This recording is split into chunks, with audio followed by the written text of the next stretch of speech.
This is the nasal cavity. We have nasopharynx, oropharynx, and laryngopharynx. This is the oral cavity. Mouth cavity proper. Mouth cavity proper. The boundaries will be the teeth and gums anteriorly.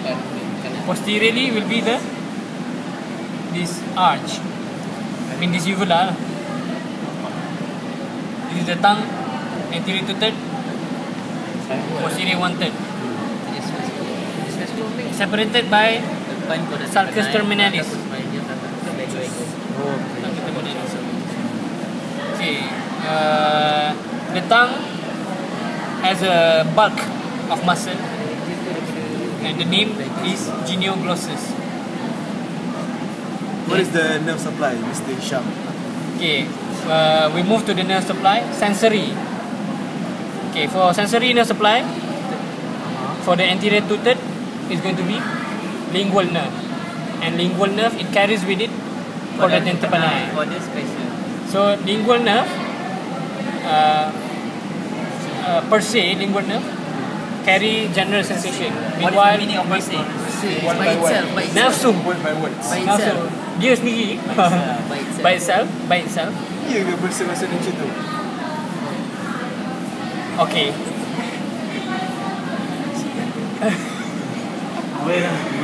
So this lingual nerve carries general sensation, and its friend chordatum tympani carry taste sensation for the anterior 2/3. Meanwhile, for the posterior 1/3, the sensory supply will be by glossopharyngeal, general and taste. Okay. So if we can see the tongue, the anterior 2/3 is smoother than the posterior 1/3, because the posterior 1/3 embedded beneath it lingual. Lingual. It's kind of a lymphoid tissue. That was about the sensory supply. Meanwhile, for the motor supply, for the genioglossus, it's going to be hypoglossal. And as a general rule, all muscle of the tongue will be supplied by hypoglossal nerve, the 12 cranial nerve, except palatoglossal. Supplied by pharyngeal branch of vagus and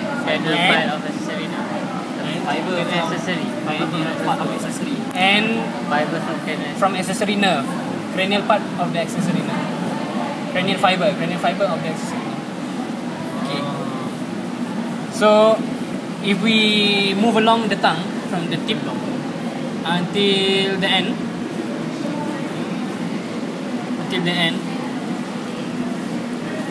from the tip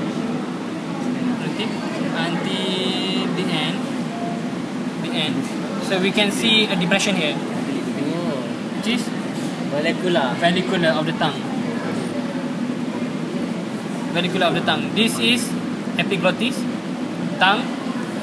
So in between we have vallicula of the tongue, supplied by internal laryngeal branch of vagus. So this is the mouth cavity, tongue, hard palate. So in between, mouth cavity proper. Then after we pass this uvula, this is the uvula.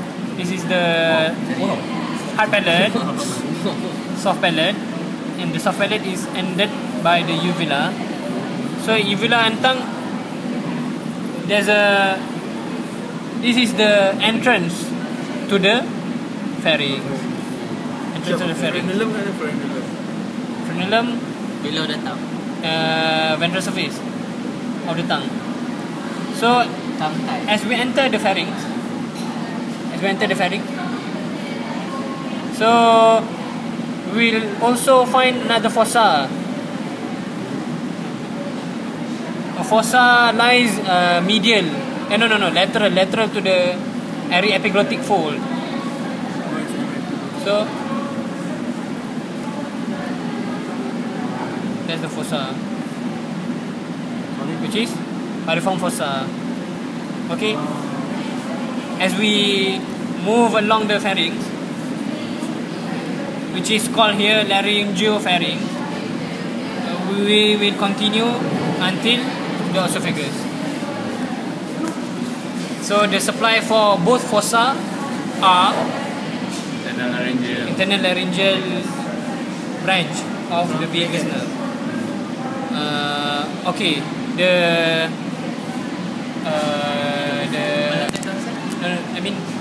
lymph vessel, lymphatic drainage.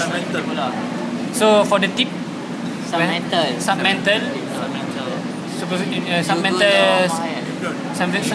lymph nodes. This is the superficial lymph nodes. Meanwhile, the deep jugulo-omohyoid lymph nodes. This is for the tip. And the lateral aspect, submandibular lymph nodes, and the deep lymph nodes. You can find it in your book.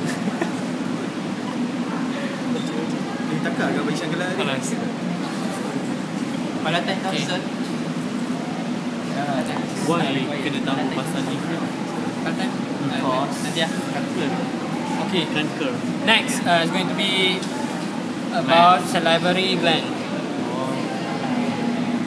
So this is the platysma. So below the platysma, you can see first.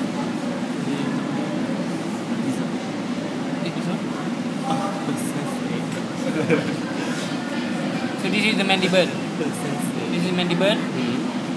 So below it, we have submandibular salivary gland. So the salivary gland has an artery which is related to it, Facial artery is it? which is the facial artery. Facial artery that rises from external carotid artery. Okay, the facial artery actually lies on it, superficial on it. As we can see, even though the facial artery is cut, but we can still see the remnant on the salivary gland itself, the submandibular salivary gland itself. Okay. What about the venous drainage? Venous drainage? No, there's no venous drainage.